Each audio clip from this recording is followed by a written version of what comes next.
ہمارا دھیان اللہ کے وعدوں پر ہے، ہمارے عہد پر ہے، ایاک نعبد و ایاک نستعین، ہے اس عہد کا پاس و لحاظ نہیں۔ بہت ضروری ہے کہ ہم آج اپنے حال پر غور کریں۔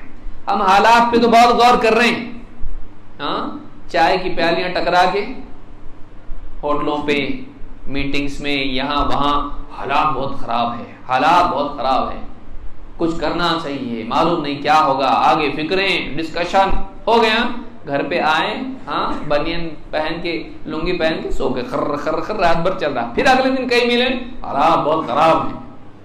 یہ حال ہمارا ہو گیا ہے۔ ہم لوگوں نے حالات کا مذاکرہ اور اس کا تذکرہ اس کو اپنا مشغلہ بنا لیا، اس میں جس کی جتنی صلاحیت ہے، جتنا نیوز پڑھ رہا ہو، چاہے واٹس ایپ پہ ہو یا یوٹیوب پہ ہو، فیس بک پہ ہو، وہ اتنا زیادہ بڑا پروفیسر ہے۔ حالات کا تذکرہ کرنے سے حالات بدلتے نہیں۔ ہم حالات کو دیکھنے سے پہلے اپنے حال کو دیکھیں، ہمارا حال کیا ہے۔ جب تک کہ یہ حال نہیں بدلیں گے، حالات بھی نہیں بدلنے والے۔